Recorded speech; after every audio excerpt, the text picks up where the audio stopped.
All right, everyone, welcome into a new episode of StadiumCast. I am Lundberger, but you guys probably know me as Amanda. And I am Martijn. You may know me as Inadequance. And this is sort of like a repeat if you guys happen to go ahead and see what we did in Turin. But we did a little interview with SusySusie there, and we thought, hell, it was so much fun. We're just going to go ahead and do it one more time. Yes. Susy, welcome on the podcast. I'm glad to have you here. Can you tell us a little bit about yourself? Hi, I'm SusySusie. Yeah, and I am Italian Chinese who also lived in the UK for a few years, and I'm a Pokemon Go player, and I'm also a Go judge. Yeah, so let's walk through the name real quick. You said that you've lived in the UK for a bit, and that's when we were talking behind the scenes a little bit. You said that's why your screen name is the way that it is, right? But because I asked you, I was like, do you spell your name Susie like the beginning of your in-game name, or Susie like the end? I'm just so I spelled my name as Susie, like in the first, like the initial one, so Susy, and that's how I grew up because in Italy we spell it this way. But then when I moved to UK, everybody was spelling the other way around, so the Susie, and that's how I started to say myself when I was just putting my name on.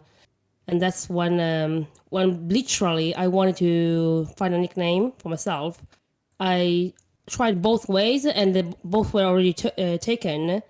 So I just I gave up. I tried like different ways, and nothing worked.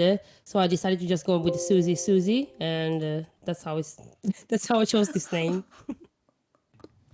So, in that regard, you have a lot of diverse culture in you. Like everyone has a little bit of like if you're speaking to in another language that you're basically in your head translating sometimes. So which language is that for you? Like for me, it's Dutch when I'm sometimes translating to myself to English. Which one is that for you? I don't actually translate anymore. So I'm next level. No, well, the thing is, because I grew up with two languages, because at home with my parents, I used to speak Chinese all the time, and at school, obviously in Italian with my friends. So to me, it was just very easy to not translate, and I just had both languages in my head. I did obviously had a few issues when I first moved to UK. This was when I was 20. Since I didn't know how to speak English properly, well, still learning, and for a few years, I have to say, I was translating in my head, and it was bad. But I think now I'm not doing that anymore.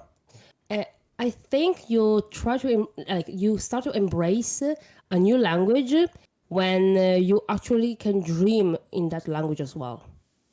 That's what I've noticed one time.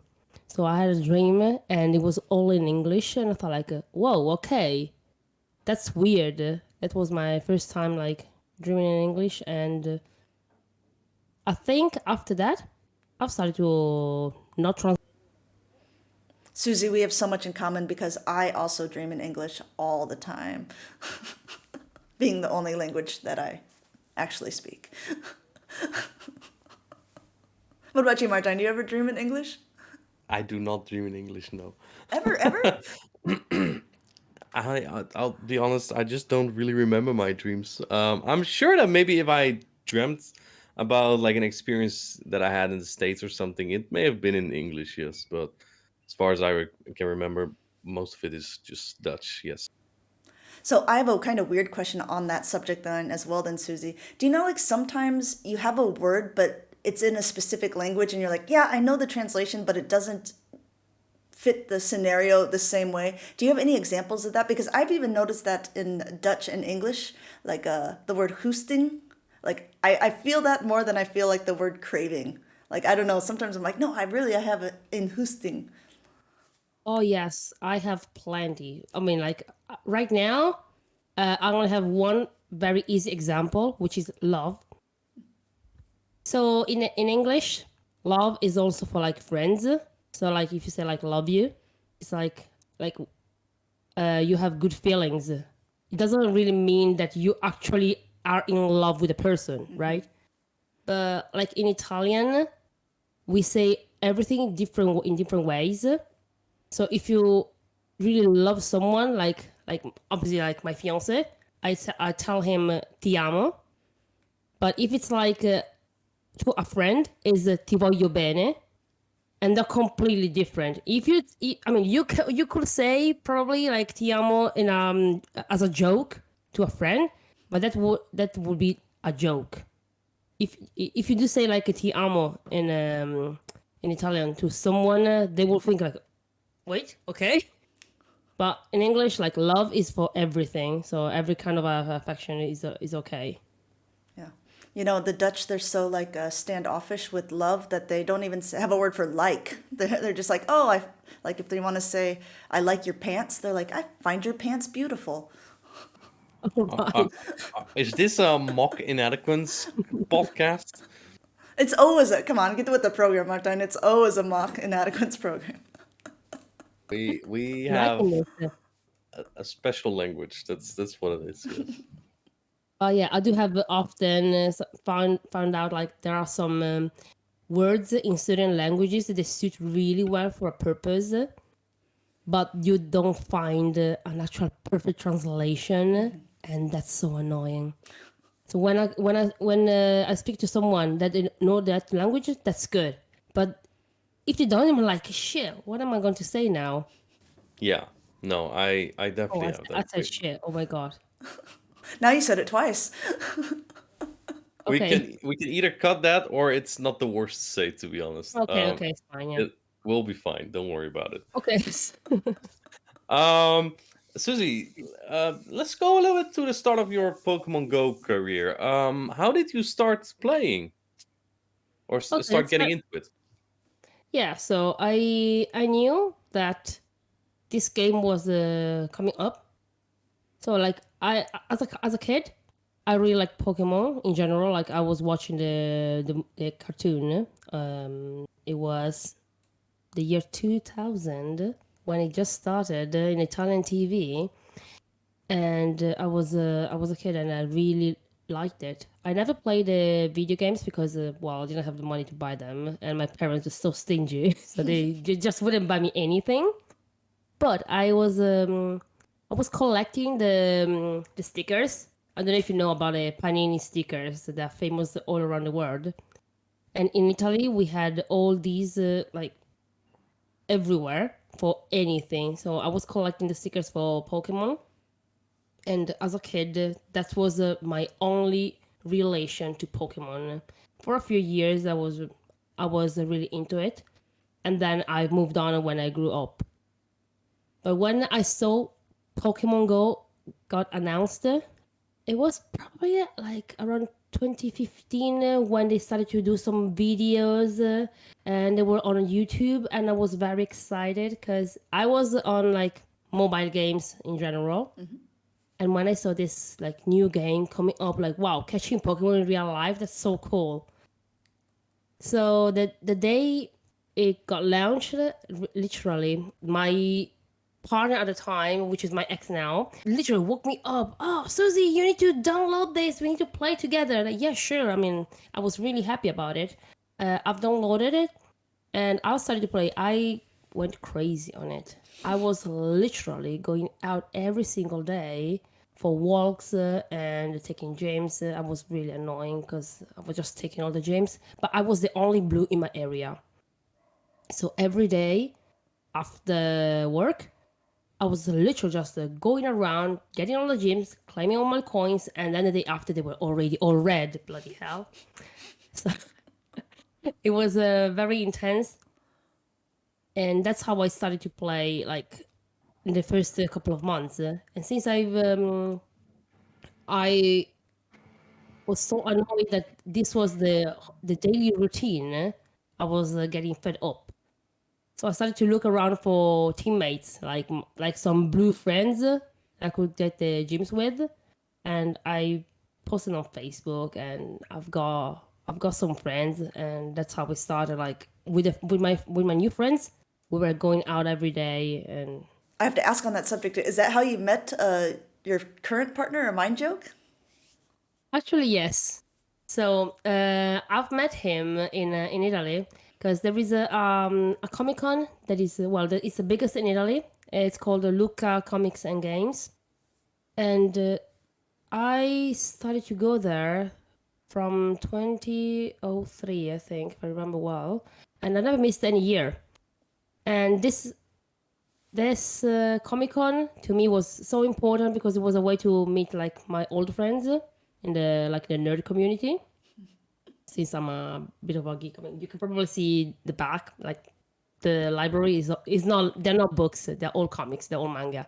So Right. and I was going there every single year, and in 2017 there were raids. So first time we were having Raikou, I think. Yeah, Raikou in the raids. And once I was there, of course I had to raid because I was so into Pokemon Go.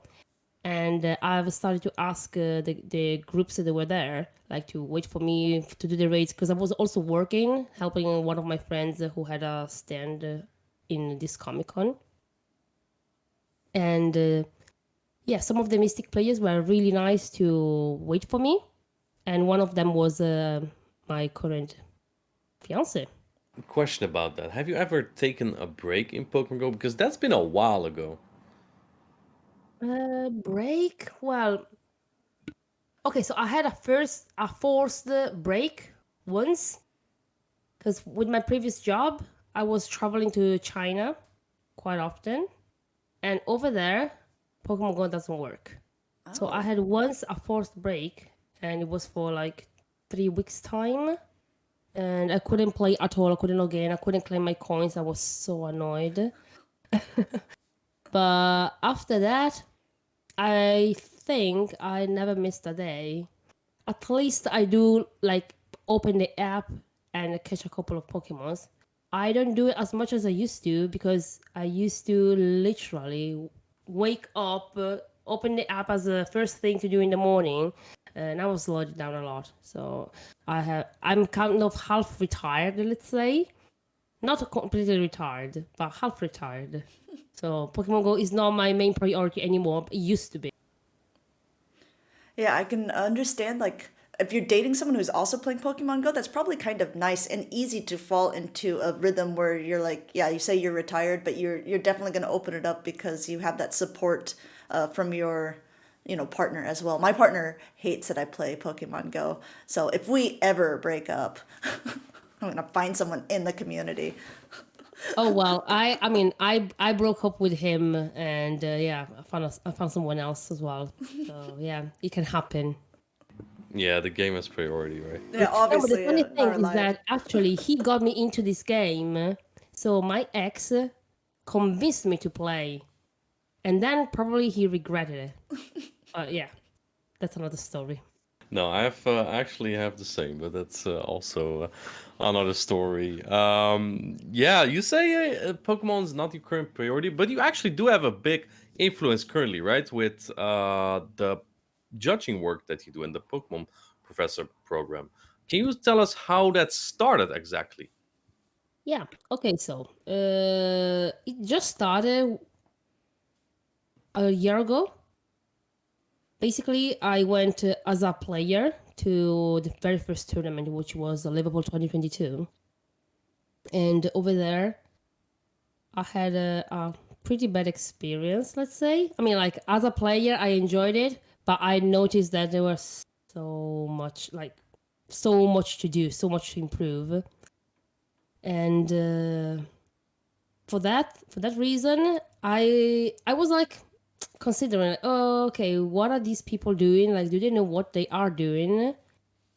And after talking with some of my friends who I met there, one was Lurgan Rocket, so James, and he told me, um, Kay, which was one of the organizers at the time. Well, I mean, she works for TPCI, and she was there at the tournament as a TPCI representative. And he told me that he spoke to her and she asked him to judge because they were in need of judges with knowledge. And after he told me this, I thought like, wait, I could also help out probably.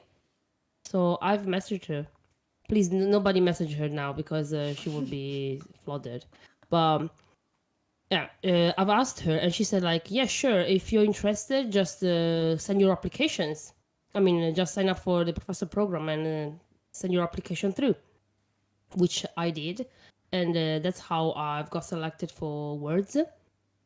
And last season, I was very lucky to be selected for Words as my first ever tournament. This doesn't really happen to many people. So yes, that's how I just Wait, started. Worlds as in London Worlds was your Yeah. first? Yes, Okay, that's an interesting debut indeed. I know. I mean, like over there, I was a floor judge, and there were quite a few in the team, which were like a first timer. So I remember for sure Charles was another first timer there, and it was pretty cool. I mean, I could see that they were really needed people with knowledge, and it was good actually that they tried to get people from the community to do the job. And I Yeah. think overall it worked well with them because I mean I'm very much involved. Charles as well is very much involved in the judging scene, and other people got into it. And I mean like even Mel now is part of TPCI, so it's great. Yeah, so I mean, and for those people who don't know, you're actually a very good battler yourself as well. So I mean, you could easily be a competitor. I think so. I mean, you're Emerald tier when Sylph Factions is a thing, and you. I mean, we knew who you were before we ever actually met face to face. So I mean, it's not like your name went unnoticed in the community. But what would you say? Rank your professor skills on a scale of 1 to 10, and then rate your battler skills on a scale of 1 to 10. Okay, so I would rate right now, especially after Torino, after like a whole season judging, my professor skills are probably like 8.5 out of 10, let's say. I still think I have things to improve on, but I think I'm on a really good direction. Like I'm doing pretty well. So I'm trying to be like, I mean, I don't want to be like too humble, and I don't know. I think it's yeah, I think it's a fair score to give me like 8.5 out of 10 on that. Player wise, maybe 6.5 out of 10. Yeah, I would say like all right, more than the average maybe, but like not amazing. What do you think?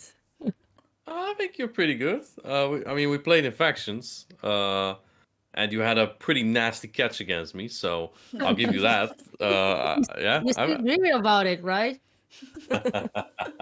I definitely do remember. Yeah, I definitely do Uh, remember. No, I think you're definitely far above average. I'll give you that.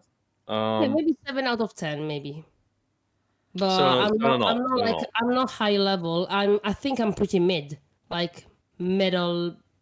Yeah, I think my best skill is making lines, and this is what like helped me a lot like during factions, because I was studying the matchups a lot, and I was pretty good at making alignments. So yeah, that's probably what I'm best of. But sometimes I'm bad at like the bloody one turn moves. I hate them. But yeah, everything else is fine. But I think 8 out of 10 is also a fair, if not almost too humble approach to what you do for judging. Because also, I mean, you've been selected for pretty much all the international qualifiers. And also, I mean, I think it's been announced as well, you will be at the World's competition in Yokohama, won't you? Yes, I will. Very happy about it. And what will your role be? The role is still unknown, so we will. They will contact us after NAAC, and they will release the roles. Yeah, speaking of international championships, how was it to go to the LAIC? I imagine that Latin America. Was that your first time in Latin America? Yes. I imagine what that was completely different from like European culture, right? It really was. I have to say, like, when I've got accepted for that, and that was after I only did like 2 tournaments. It was like, what? How is it possible they got me? I had no idea how it was. How I got into it, but I was super happy, and I was really looking forward to go there because I've never. Before that, I've never been in Latin America, so I was just very curious. I also took the chance to have some extra days and visit the city a bit with one of my friends, Professor Ivan, because he also got selected for it. So we were very happy to go there. The experience was completely different because, well, at the time I only had one tournament which was words in my bag, and then I did the one in Bilbao, which was a very small tournament, and after that I had the Lille, and again it was bigger, but yeah, I was floor judging in all these tournaments, and yeah, it was kind of weird to be able to go to an international just this soon. But I took the chance to do my best, and I think I really managed to do that. I had a very good evaluation at the end of it, so I think I did pretty well. It was weird because I had a different role. So instead of being like a floor judge or like a half floor judge, stream judge, I was just assigned to stream. So it was the very first time they were given the role of a stream judge specifically, and not interchangeable.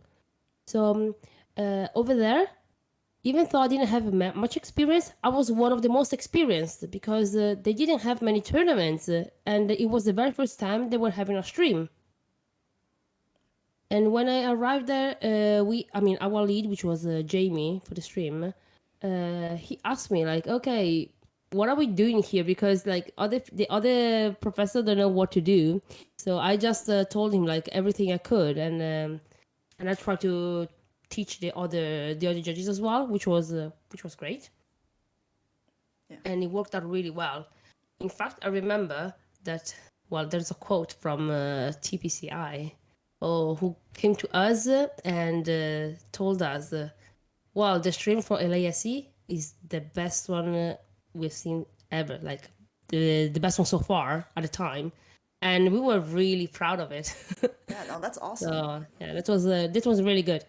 So you said something, and I would want you to kind of expand on it for people who don't know. Can you walk through the different positions that there are for when you are staffing the tournaments? Because there are quite a few. I think people just say like, "Oh, this person is a judge," but they don't realize like the different roles that are assigned to everyone who is part in the behind the scenes. All right, yes.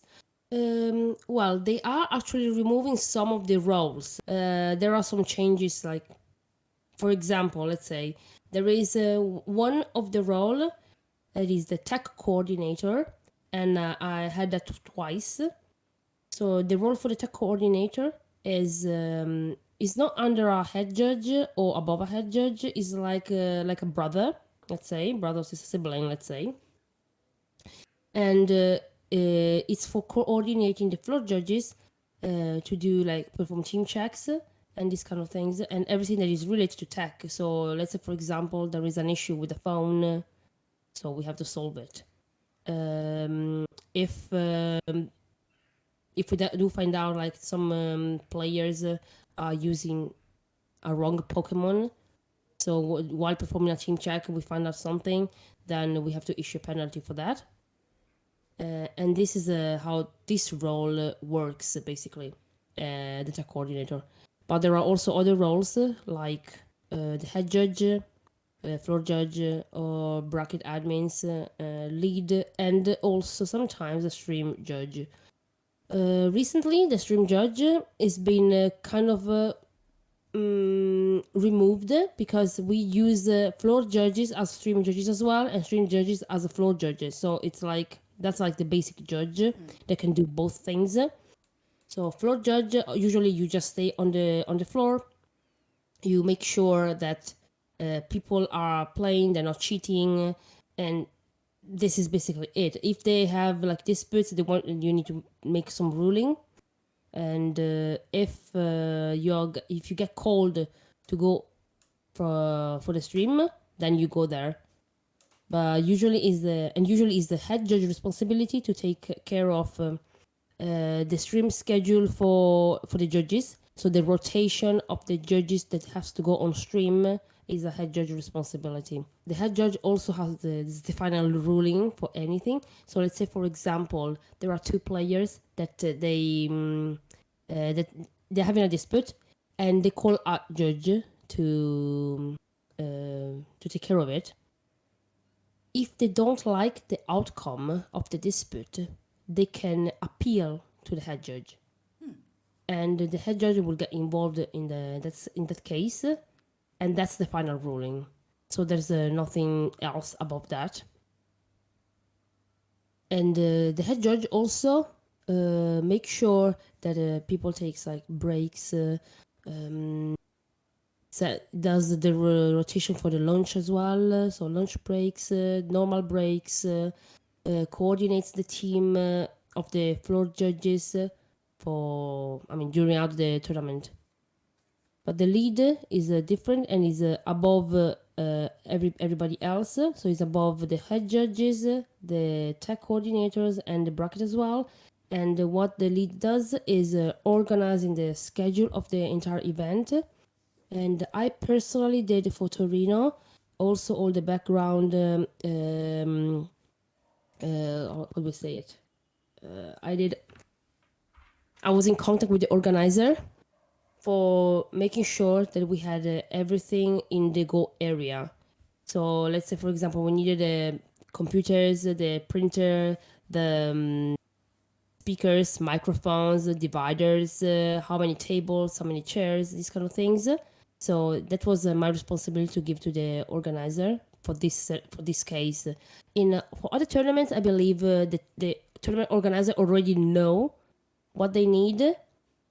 But like for the Torino one, because it was their very first tournament with Pokemon Go, they really had to ask me for every single bit. The bracket admins are the one who are working on the challenge, so they make sure that the tables get assigned and no shows are being removed slowly from the bracket. Sorry. Yeah, I think that's called the hive, right? Yeah, I mean Yeah. the desks are the hive basically. So Yeah. it's like where we go back every time, and in the hive there are the bracket admins that are staying there. Yeah. Yeah. Okay. So yeah, what I was saying, I think that the Turin organizer, they really showed that they really wanted to make the best out of it, right? So Yeah. honestly, I'm just glad that they did put that effort into involving you into that as well. Yeah. But you name a lot of roles here. Is it like, if I may ask, are you supposed to specialize in a role, or are you supposed to be able to do all of them as a judge or a Pokemon professor? To be honest, there are so many people that I know in the professor community that they are happy to just be a floor judge, and they've been like floor judges for years. But for me, because it's something new and Go is also new, I wanted to try like all the different roles. So when I had the possibility to try the head judge role, I accepted it. Then I was also assistant head judge for one tournament, but because the head judge at the time was sick, I had to step in and be the head judge for that tournament as well. And I also appreciated trying to be a tech coordinator because I saw the different way to manage the team, because I had different tasks for them. So I personally take everything as a challenge, and I enjoy trying all the different roles. For NASC, I will be back on the floor, so I will be a floor judge, and I'm looking forward to it. So it's quite cool to switch from one role to another, I think. Yeah, I could see that. Do you have a favorite role, or are you allowed to say that one if you do? Yeah, I think I can say. I mean, like personally, I think I am I prefer, like, it's not that I prefer. I think I'm more suited as a head judge because of my organizing skills. And I've always been like, I've been a manager for many years. So it's quite an easy task for me to manage a team since I've done that for many years.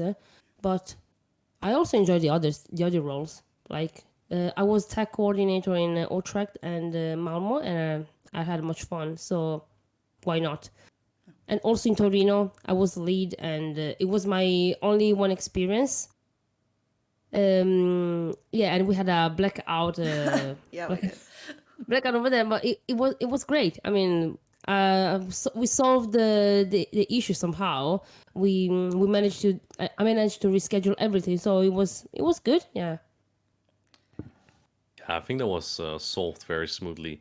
Well, not per se solved, but like mitigated, right? Yeah, Because exactly. day two went, to my surprise, actually really, really smoothly. Because usually it's only like a top 16, and now you have to deal with, well, 4 times the players. So Yeah. kudos to that. That was actually very impressive indeed. When I looked into becoming a Pokemon professor at first, because I actually had interested in judging at first as well. After the first couple events, right, I felt like that these tournaments may have needed people with more knowledge. Um, at the time, there was only the possibility to apply for VGC and TCG if you went to the website. Maybe Yeah. that's different now. I don't know. I haven't checked in a while. Still the same. Yeah.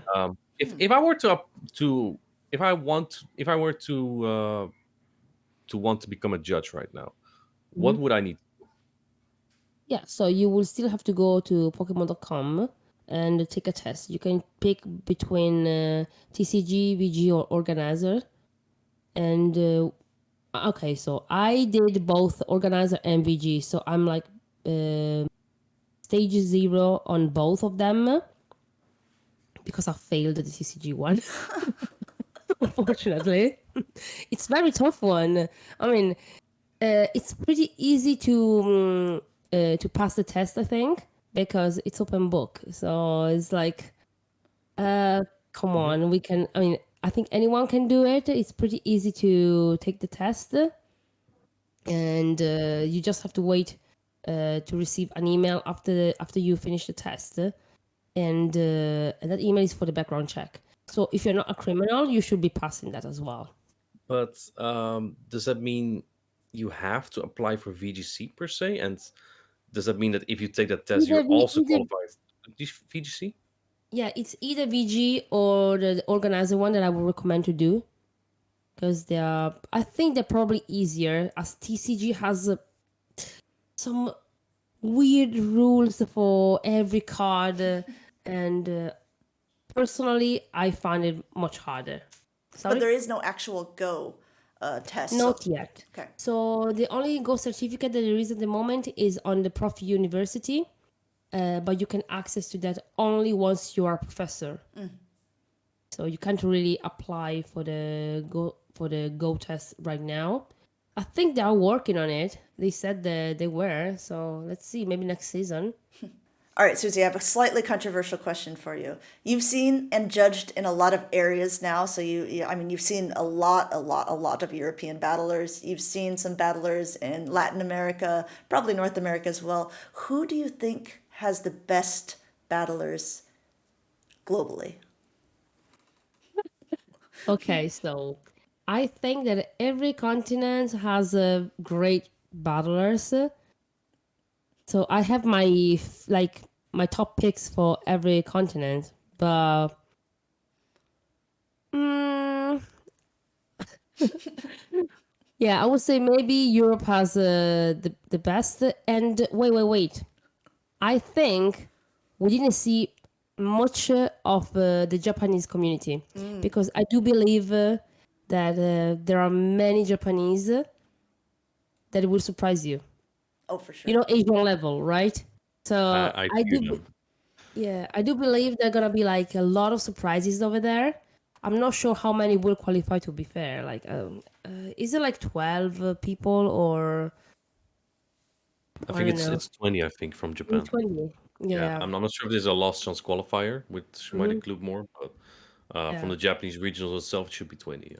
But I do think that like the level of the European battlers is higher than the one from North America. Yeah, they're probably gonna hate me now, but I do think this. Yeah, because I watch all the streams as well. There are definitely some battlers that are great, and I think the top tier. I call them like this. Yeah, I think the average level in Europe is just higher. That actually segues well into our last question. Martijn, do you want to take it? I can take it, Amanda.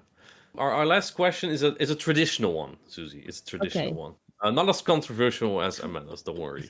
If you had to pick what we call a crap roller, someone who isn't really or not known at all, but who is really good, like could win worlds potentially, who would you pick for that? And who would you consider to be a match champion? Someone already really well known and also really good at the game, potentially winning worlds. Wow, I have no idea. She obviously hasn't listened to the podcast. Well, no, I don't think he will win. I really hope I prove you wrong. Okay, so I mean, I can say the people that I think they have the best shot probably. Can I do this or? Yeah, we'll take it as you Yeah, yeah. have a Yeah, whole yeah, list okay, of so- champions. I think, let's say for example, well, in North America, the people who has the best chances, in my opinion, would be well, it's Axne and Hot Pocket. But also, I really enjoyed Kimisui, and he's been performing really well since he did only 2 tournaments this season, I think, and he Yep. got first place and second place. So that's really, really good. And He's third, but you are correct. He has really good performances. oh, yeah, sorry. Yeah. So I think I mean the 3 of them have a very, very good chance to take it home. Then in Latam, I would say, well, Zardi is great, and LNDS Harjef, he's also great. I think them two probably will have the best chances. In Europe, to me, Statistan is amazing. Statistan has been so consistent, and I think he has a really good. Well, he did mess it up a couple of times. Okay, so sometimes he did have some like win cons and you throw them away. But I think overall, he's one of my top picks. Him and well, Tonton Batuz. And who else? Inadequance. Who else that is not inadequate? Who else? No, I'll to be have you know, honest. I've been I talked wouldn't about say 4 out I of wouldn't 4. say so tactical, but he stopped playing, so Yeah, I no, don't. he's not I don't- good. He's not a good Dutch battler. Yeah, no, I think I will just gonna go with these 2. All right. Yeah. And what about your crib brawler? Like, who is someone that you think is maybe not super well known, but also like a really good battler? You mean like in general that okay? So I think well. I have a local player that is amazing. He's not known at all, but bloody hell, he didn't even come to Torino. So I'm so annoyed about him. Is it Il Copa? No, it's Matteo Robb. Oh, yeah, yeah, Yeah, Matteo Matteo Rob's Robb is really good. actually one of the best players that I know, and I am really annoyed that he didn't come to Torino because the way he plays, he really plays for fun, and he doesn't give a crap about like if he wins or loses, and that's like one of his best skill. Like he's really enjoying it battling, and he's bloody good at it. Yeah, he doesn't care if he wins or he loses, but he usually wins. Yeah, he usually wins. Yeah, so it's I can't believe he didn't come to Torino. Like seriously, I am really annoyed about this. That's okay. And well, he would have been like amazing if he had the chance, if he did take a chance to come to tournament, I think. But if we say about like other people that they came to tournaments who played really well, but they're not that known, I would say probably Lorenzo Lueve, I think. Lorenzo Yeah, Lua, yeah, he's pretty yeah, good. he was great. Like Yeah, maybe he's he the was playing best really Dutch well. battler. Yeah, he was playing really well, and Right. I think he was so unlucky in Utrecht as well. So yeah. Yeah, Or he's all right. All good picks, Susie. I completely agree. These are all really high skilled, high level, all have a shot of winning worlds over some other. No offense today. No, you're not okay, getting me. so okay. In other words, if this makes you feel any better, I think you have more chances to win the worlds more than the current world champion. Ooh, No, shots I fired, already knew Rob. that. That's not a Yeah, compliment. I already know that. That's not a compliment.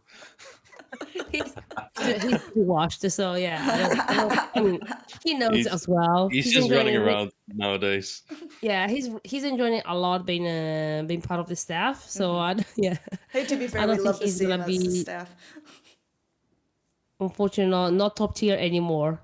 But having said that, the little world champion, the senior division one, me Widow, he could do well. So let's see what the teenagers are doing, because I do think that the teenagers have a really good shot at having like taking it all. Hot Pocket, Kimisui, and me Widow are the one I'm looking more to. All right, I we're gonna agree. put They you down Do your are well, I predictions. think. Yeah. they are really good. You know, I don't need to make up for all the insults that I had today, but I did knock out me Weedle at the EUIC. Now, thank you so much, Susie, for being on the podcast today with us.